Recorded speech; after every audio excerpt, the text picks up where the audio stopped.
Hello everyone, welcome to your YouTube channel पढ़ाई मिनिया। कैसे हैं आप सब। और आज हम आपके साथ लेकर आए हैं एक न्यू वीडियो जिसमें हम आपके साथ डिस्कस करेंगे यूपी टीजीटी कॉमर्स 2009 में जो पेपर हुआ था उसके क्वेश्चंस हैं। चलिए स्टार्ट करते हैं आज का टॉपिक। लेकिन टॉपिक स्टार्ट करने से पहले अगर आपने चैनल सब्सक्राइब नहीं किया है तो प्लीज़ अपने चैनल पढ़ाई मिनिया को ज़रूर सब्सक्राइब करिएगा, बेल आइकन को प्रेस करिएगा और वीडियोस को ज़्यादा से ज़्यादा लाइक और शेयर करिएगा। चलिए स्टार्ट करते हैं। पहला क्वेश्चन है, अगर मीडियन आपको 27 दिया है और मीन आपको 30 दिया है तो मोड क्या होगा।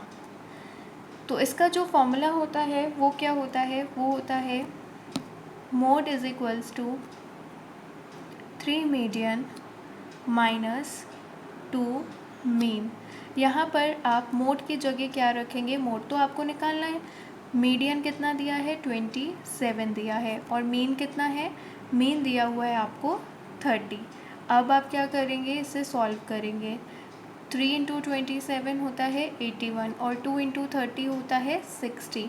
तो इसे सॉल्व करने पर आपका आंसर क्या आएगा, 21। इसका जो राइट ऑप्शन है वो है ए। एक बार फिर से डिस्कस करते हैं। सबसे पहले आपको फॉर्मूला लगाना है z is equals to 3 median minus 2 mean. z का मतलब क्या है, मोड, और यहाँ पे x बार का क्या मतलब है, मीन। तो आपको फॉर्मूला लगाना है, फिर वैल्यूज़ को पुटअप करना है और तब आपको आंसर मिल जाएगा। चलिए नेक्स्ट क्वेश्चन की तरफ चलते हैं। ज्योमेट्रिक मीन दिया है दो नंबर्स का 8 एंड 18। 8 और 8 का गुणोत्तर माध्य होगा। दो नंबर्स हैं, दो नंबर्स कौन कौन से हैं, 8 है और 18 है। तो जितने नंबर दिए होते हैं, अगर मान लीजिए 2 नंबर हैं तो आप क्या निकालते हैं, स्क्वायर रूट निकालेंगे। अगर 3 नंबर हैं तो आप क्या निकालेंगे, क्यूब रूट निकालेंगे। यहाँ पे आपके पास 2 नंबर हैं तो इसमें आपको सिर्फ और सिर्फ स्क्वायर रूट ही निकालना पड़ेगा। 8 को कैसे लिखेंगे, 2 इंटू 2 इंटू 2। 18 को कैसे लिखेंगे, 9 इंटू 2 की फॉर्म में। तो 9 का क्या हो जाएगा, 3 इंटू 3 हो जाएगा और ये 2 तो ऐसे ही रहेगा। अब क्या बनाएंगे, पेयर्स बनाएंगे।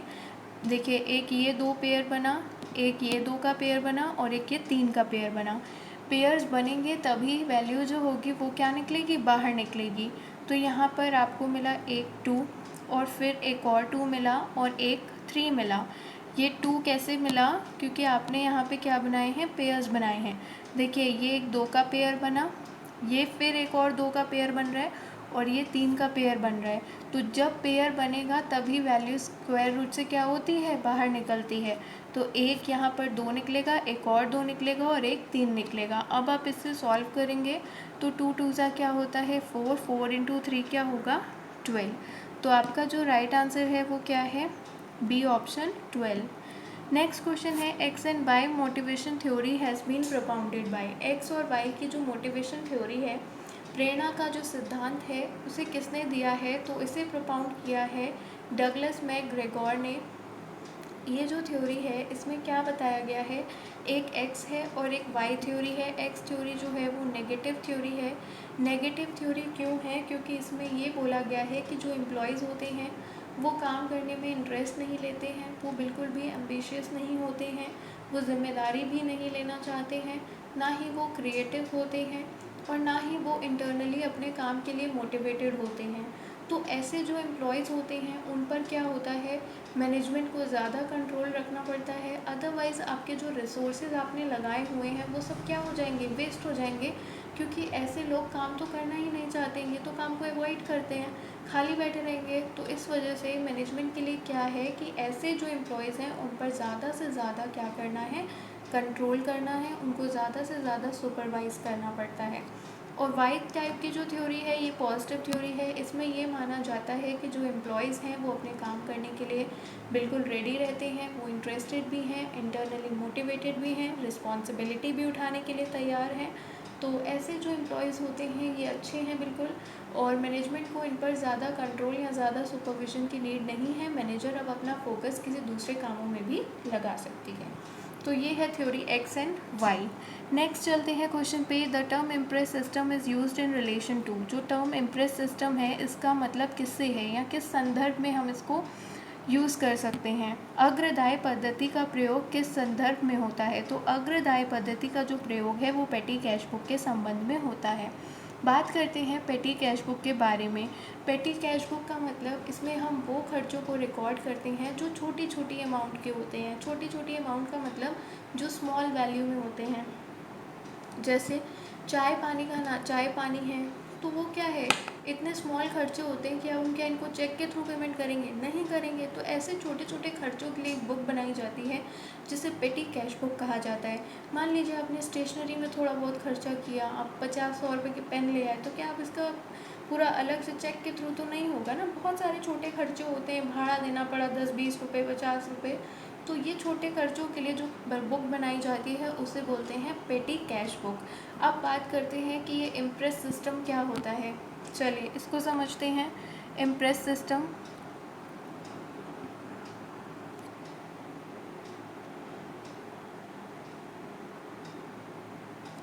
इम्प्रेस सिस्टम क्या होता है।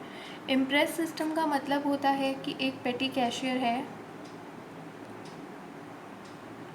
पेटी कैशियर को क्या दे दिए गए, पैसे दे दिए गए, मान लीजिए 2000 रुपये इसे दे दिए जाते हैं और इसे ये बोला जाता है कि एडवांस में इसे पैसे दिए गए और इसे ये कहा गया कि आगे आने वाले जो भी खर्चे हैं उसे अच्छे से तुम निपटाओ। तो अब ये बंदा क्या है, खर्चे करता रहता है, अपने पेटी खर्चे जो हैं वो निपटाता रहता है। फिर जब इसका पूरा महीना ख़त्म हो जाता है तो एक चीफ़ कैशियर होता है, वो आता है इसके पास और वो बोलता है जाओ अपने इनवॉइस वगैरह, ये सब बिल्स वगैरह जो भी तुमने खर्चे किए हैं वो लाकर हमें दिखाओ, हम मिलाते हैं कि क्या क्या खर्चे हुए हैं। तो इसने बताया कि अब मेरे पास सिर्फ 500 रुपये बाकी हैं। तो ये चीफ़ कैशियर क्या करेगा, चीफ़ कैशियर अपनी जेब से 1500 रुपये निकालेगा और वो इसको दे देगा। ये 1500 रुपये ही इसे क्यों दे रहा है, क्योंकि ये इसके इक्वल बिठाने के लिए, 500 तो पहले से ही पड़े हैं, 1500 और दे रहा है। वो बोल रहा है कि अब 2000 तुम्हारे पास हो गए, तुम आगे का खर्चा फिर से निकालो। तो ये एक तरह का पेटी कैश बुक इम्प्रेस सिस्टम चलता है। इसे यहाँ पर इम्प्रेस नहीं, इसे इम्प्रेस्ड बोलते हैं। चलिए नेक्स्ट बात करते हैं, which of the following is not an intangible asset. इनमें से कौन सा इंटेंजिबल एसेट नहीं है। पहले तो ये पता होना चाहिए कि इंटेंजिबल का मतलब क्या होता है। इंटेंजिबल का मतलब होता है कि जिसे आप टच नहीं कर सकते हो। गुडविल एक इंटेंजिबल एसेट है, कॉपीराइट एक इंटेंजिबल एसेट है, पेटेंट एक इंटेंजिबल एसेट है। लेकिन डेटर्स जो हैं वो हमारे इंटेंजिबल एसेट नहीं हैं। डेटर्स जो होते हैं वो हमारे कैसे होते हैं, करंट एसेट होते हैं। और इंटेंजिबल एसेट जो होते हैं वो फिज़िकल फॉर्म में नहीं होते हैं, मतलब कि ये फिज़िकल एसेट नहीं होती है। चलिए नेक्स्ट बात करते हैं, एक और एग्जांपल ध्यान रखिएगा। ट्रेडमार्क जो होता है वो भी आपका क्या है, इंटेंजिबल एसेट है। तो trademark is also an intangible asset. Next question है, पॉपुलेशन सेंसस जो है वो भारत में कितने अंतराल के बाद कराया जाता है या कितने टर्म के बाद कराया जाता है। तो पॉपुलेशन सेंसस जो है वो 10 सालों के बाद कराया जाता है। और ये जो पॉपुलेशन सेंसस है ये कब से शुरू हुआ, 1881 से शुरू हुआ था। अगर बात करते हैं जो 2021 में जनगणना होनी थी वो कौन से क्रम की थी, तो वो 16वें क्रम की थी। और जो 2011 में हुई थी वो कौन से क्रम की थी, तो वो 15वें क्रम की थी। ये भी ध्यान रखिएगा। नेक्स्ट बात करते हैं, एक शॉपकीपर है जो शूज़ को क्या करना चाहता है, स्टॉक रखना चाहता है। तो वो एक सुटेबल एवरेज ढूंढ रहा है। एक दुकानदार जूतों का स्टॉक रखना चाहता है, तो उसके लिए सबसे उपयुक्त क्या होने वाला है। क्या वो समांतर माध्यम का उपयोग करे, क्या वो माध्यिका का उपयोग करे, क्या वो मोड का यूज़ करे, बहुलक का इस्तेमाल करे या फिर हरात्मक माध्यिका इस्तेमाल करे। तो उसके लिए जो सबसे बेस्ट होने वाला है वो होगा मोड। क्यों, क्योंकि मोड पहले तो ये समझिए कि मोड फ्रेंच वर्ड से आया है, लामोड से।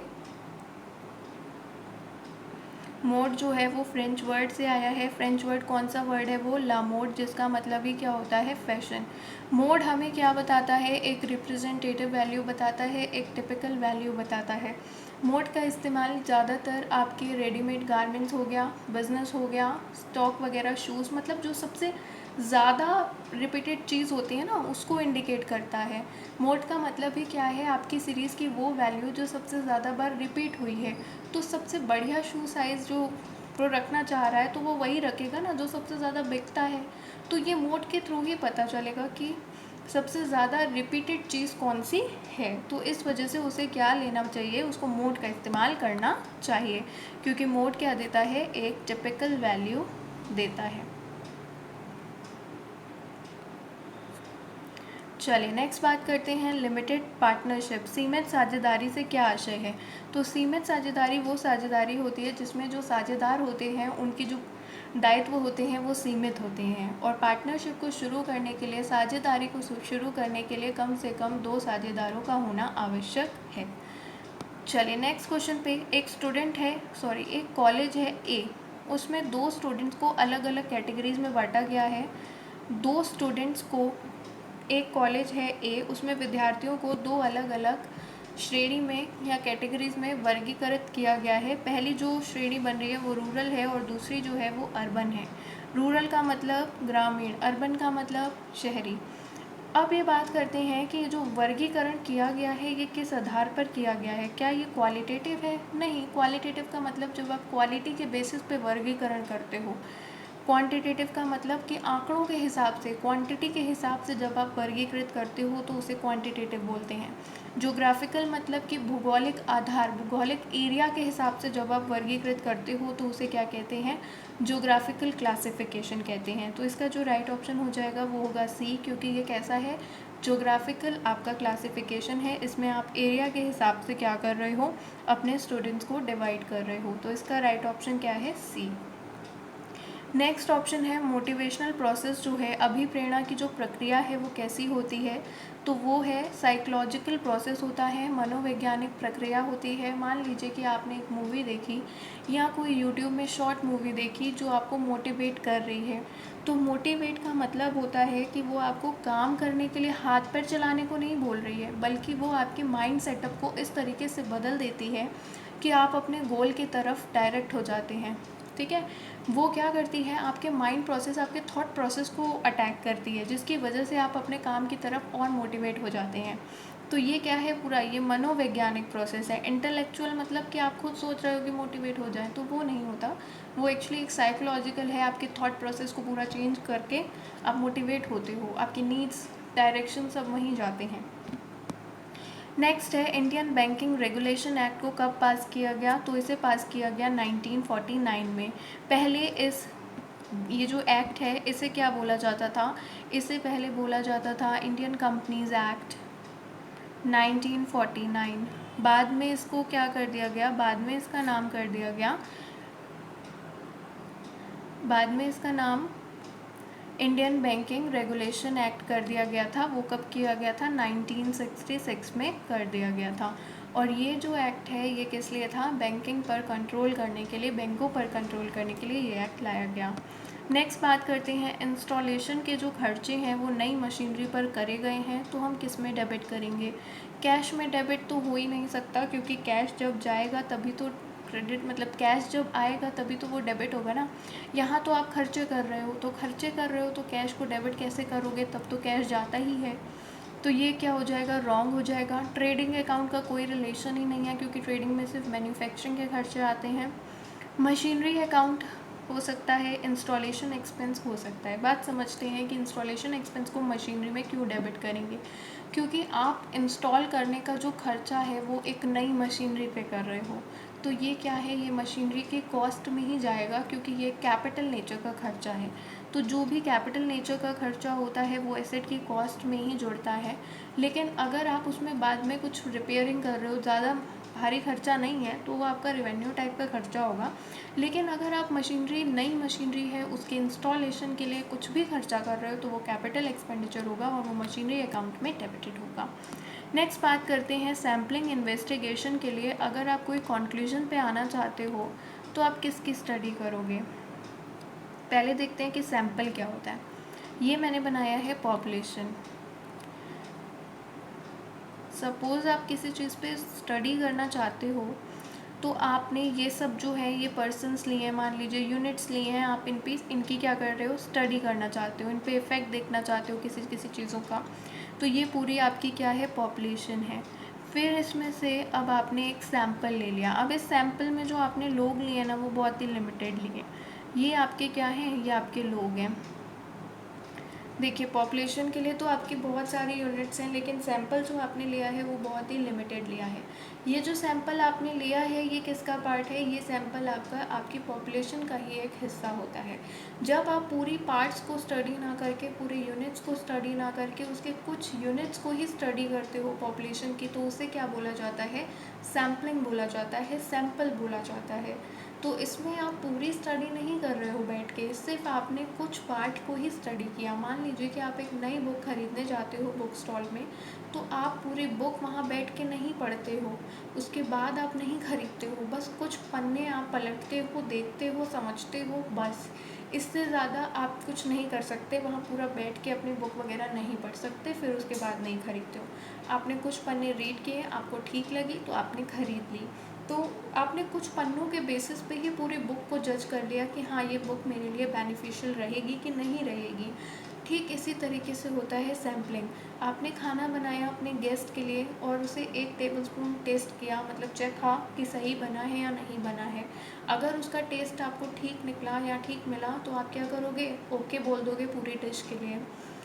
तो इसी तरीके से जब आपने कुछ चीज़ों को टेस्ट भी करा या टेस्ट किया, जो भी बोल लीजिए, टेस्ट करा, तो आपने उसका जो रिज़ल्ट है वो पूरी पॉपुलेशन पर लगा दिया, तो उसे ही बोलते हैं सैम्पलिंग। ठीक है, तो यहाँ पर भी कौन सा केस लग रहा है? यहाँ पर भी सैम्पलिंग का ही केस लग रहा है। तो इसमें आपको किसकी स्टडी करनी चाहिए? इसमें आपको रिप्रेजेंटेटिव यूनिट्स की स्टडी करनी चाहिए, जो पूरी पॉपुलेशन को कहीं ना कहीं रिप्रेजेंट करती हूँ। नेक्स्ट है स्टैटिस्टिकल एरर्स का क्या मतलब है? स्टैटिस्टिकल एरर्स का मतलब होता है कि ऑब्जर्व्ड और एक्चुअल वैल्यू के बीच के डिफरेंस को क्या बोलते हैं? स्टैटिस्टिकल एरर्स बोलते हैं। सैम्पलिंग एरर्स क्या होते हैं? सैम्पलिंग एरर्स जो पॉपुलेशन और गलत सैंपल सेलेक्ट करने की वजह से जो भी एरर्स आते हैं उसे क्या कहा जाता है? उसे सैम्पलिंग एरर्स बोला जाता है। नेक्स्ट क्वेश्चन है, इनमें से कौन सा बैंक है जो कृषि और अर्बन डेवलपमेंट के लिए हेल्पफुल होता है? रूरल डेवलपमेंट के लिए, कृषि और ग्रामीण विकास के लिए कौन सा बैंक है जो सहायक होता है या स्टिमुलेट करता है, हेल्प करता है? तो वो बैंक है नाबार्ड। नाबार्ड की फुल फॉर्म क्या है? National bank for agriculture and rural. नाम से ही आप समझ जाएंगे कि इसका काम क्या है। नाबार्ड के बारे में बात करते हैं तो नाबार्ड की स्थापना कब हुई थी? तो ये इस्टेब्लिश्ड हुआ था 12 जुलाई 1982 को, और इसका हेडक्वार्टर कहाँ पे है? इसका हेडक्वार्टर है मुंबई में। ये और क्या काम करता है? ये आरआरबीज़ को सुपरवाइज भी करता है। आरआरबी क्या है? Regional rural bank of India. Regional rural banks होते हैं, उनको ये सुपरवाइज करने का भी काम करता है। नेक्स्ट बात करते हैं, इनमें से कौन सी कमर्शियल बैंक की लायबिलिटी नहीं है? एक वाणिज्य बैंक का देयता नहीं है, लायबिलिटी नहीं है। देखिए आप भी थोड़ा सा भी अगर आप वहाँ पर दिमाग लगाएंगे तो शेयर कैपिटल तो आप भी लायबिलिटी में लिखते हैं, रिजर्व फंड भी आपने देखा होगा लायबिलिटी साइड में। नेक्स्ट है बिल्स जो आपको देने हैं, मतलब कि आउटस्टैंडिंग बिल्स, ये भी आपकी क्या होती हैं? लायबिलिटी होती हैं। अब सेंट्रल बैंक के पास अगर किसी बैंक ने कोई बैलेंस रखवाया हुआ है तो वो उसकी लायबिलिटी नहीं है। मान लीजिए कि मेरा कुछ पैसा, एक ए बंदा है और एक बी बंदा है, ए ने अपना कुछ पैसा बी के पास रखवाया हुआ है, तो वो उसकी एसेट हो गया कि कैपिटल हो गया? लायबिलिटी कहाँ से हो जाएगा? लायबिलिटी तो नहीं होने वाला, क्योंकि उसे देना थोड़ी ना, उसे तो वापस उससे लेना है ना। तो ये जो बैलेंस है सेंट्रल बैंक और अदर बैंक के पास, ये उसकी लायबिलिटी नहीं होगी। फिर बात करते हैं डिपॉजिट्स की। जो भी हम कस्टमर जो है वो डिपॉजिट अपना बैंक के पास रखते हैं, तो वो बैंक के लिए क्या होती है? लायबिलिटी होती है, क्योंकि बैंक को ये पैसा देना पड़ेगा जब कभी भी कस्टमर मांगेगा। कभी भी मांग रहा है तो बैंक को उसको क्या करना पड़ेगा? पेमेंट करना पड़ेगा, उस डिपॉजिट्स को वापस लौटाना पड़ेगा। नेक्स्ट है, अगर कोएफिशिएंट ऑफ कोरिलेशन दिया है +0.9, तो ये क्या शो करता है? चलिए देखते हैं। पहले बात करते हैं कोरिलेशन क्या होता है। कोरिलेशन किसी दो वेरिएबल के बीच में कैसा रिलेशन है, बेसिकली कोई रिलेशन है भी या नहीं है, तो इस बारे में इंडिकेट करने का काम करता है। तो कोरिलेशन दो वेरिएबल्स के बीच में आपस का रिलेशन जो है उसे शो करता है। परफेक्ट पॉजिटिव कोरिलेशन कब होगा? परफेक्ट पॉजिटिव कोरिलेशन होगा +1 के केस में। परफेक्ट नेगेटिव कोरिलेशन कब होगा? परफेक्ट नेगेटिव कोरिलेशन होगा -1 के केस में।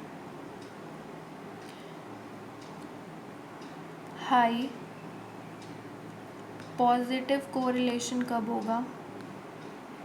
हाई पॉजिटिव कोरिलेशन होगा +0.75 एंड +1 के केस में होगा। हाई नेगेटिव कोरिलेशन कब होगा?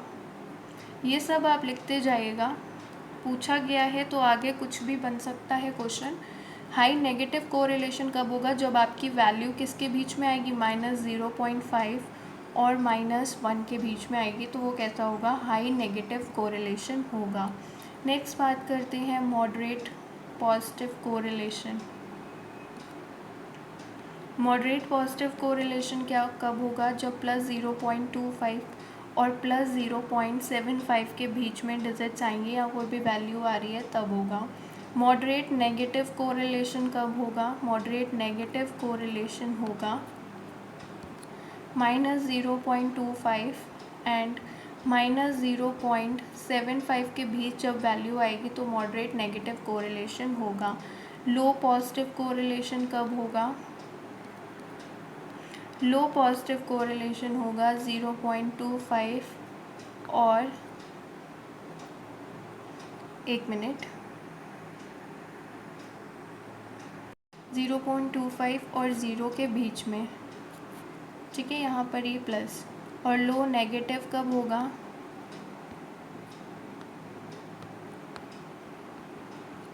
-0.25 और 0 के बीच में।